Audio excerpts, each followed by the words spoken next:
دارالعلوم دیوبند کا سنگ بنیاد اگر میں یہاں یوں کہہ دوں تو مبالغہ نہ ہوگا. دارالعلوم دیوبند آپ تاریخ ہندوستان کو اٹھا کے دیکھیے.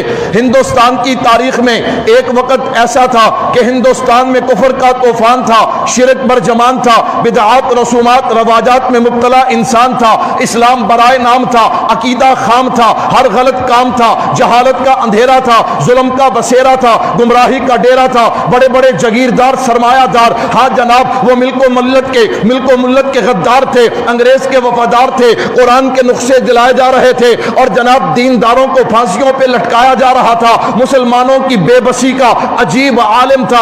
اس حالت میں میرے رب کو ترس آیا. کس رب کو ترس آیا؟ جو خزاں کے بعد بہار پیدا کرتا ہے, اس رب کو ترس آیا. جو رات کے اندھیرے کے بعد صبح کا سویرا پیدا کرتا ہے, اس رب کو ترس آیا. جو کانٹوں کے درمیان نرم و نازک پھول کو پیدا کرتا ہے, اس رب کو ترس آیا. جو بھوکوں کو کھانا کھلاتا ہے, پیاسوں کو پانی پلاتا ہے, اس رب کو ترس آیا. جس نے کن کہا آسمان کو بلندیاں مل گئی, جس نے کن کہا زمین کو وسعتیں مل گئی. کس رب کو ترس آیا؟ اس رب کو ترس آیا جس نے کن کہا دن کو اجالا مل گیا, رات کو اندھیرا مل گیا. اس رب کو ترس آیا جس نے کن کہا چاند کو چاندنی مل گئی, سورج کو کرنیں مل گئی, ستاروں کو جگمگاہٹ مل گئی, پرندوں کو اڑان مل گئی, پھلوں کو مٹھاس مل گئی, پھولوں کو خوشبو مل گئی, دریاؤں کو روانی مل گئی, سمندروں کو گہرائی مل گئی, پتھروں کو طاقت مل گئی. اس رب کو ترس آیا جس نے حضرت آدم علیہ السلام کو بغیر ماں باپ کے پیدا کر دیا. اس رب کو ترس آیا جس نے حضرت حوا کو حضرت آدم کی پسلی سے پیدا کر دیا.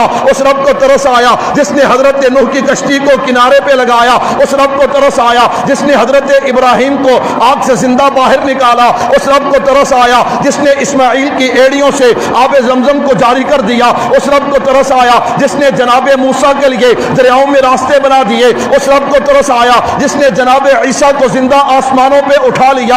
اس رب کو ترس آیا اور اس رب نے اس وقت کے کچھ اہل علم, اہل تقوی, ان لوگوں کے دلوں میں, ان کے جناب دماغوں میں یہ بات ڈالی کہ ہندوستان کی سرزمین پہ ایک مدرسے کی بنیاد رکھو. اس لیے حضرت مولانا حبیب الرحمن عثمانی رحمت اللہ علیہ فرماتے ہیں کہ دیوبند بنانے سے پہلے ہم نے جو مشورہ رکھا اس میں جتنے بھی بزرگ آئے, ہر بزرگ کو اللہ نے خواب کے ذریعے یا الہام کے ذریعے یہ اشارہ دیا کہ ہندوستان کی سرزمین پہ ایک مدرسہ قائم ہونا چاہیے. حضرت مولانا نانوتوی رحمت اللہ علیہ فرماتے ہیں میں نے خواب میں دیکھا کہ میں بیت اللہ کی چھت پہ کھڑا ہوں, میری 10 انگلیاں ان سے پانی کے چشمے جاری ہوتے ہیں اور پوری دنیا میں پھیل جاتے ہیں. مولانا رفیع الدین رحمت اللہ علیہ فرماتے ہیں علوم دین کی چابیاں مجھے پکڑا دی جاتی ہیں. میں قربان جاؤں جب یہ مدرسے کی بنیاد رکھی گئی, ہاں اس وقت سن کیا تھا, وقت کیا تھا, 1866. دیوبند کی بستی, انار کا درخت, چھتے والی مسجد, انار کے درخت کے نیچے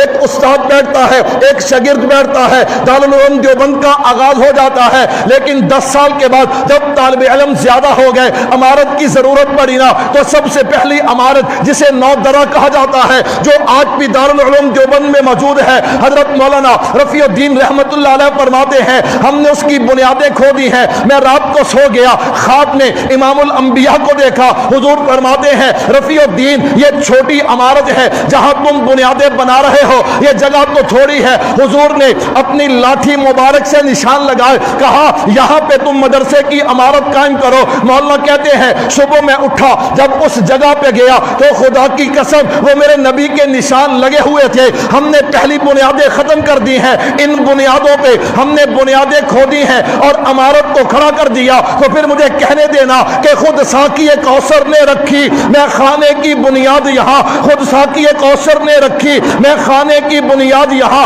تاریخ مرتب کرتی ہے دیوانوں کی روداد یہاں, وہ جو وادی فارا سے اٹھی گونجی ہے وہی تکبیر یہاں. ہستی کے صنم خانوں کے لیے ہوتا ہے حرم تعمیر یہاں. دارالعلوم دیوبند بن گیا.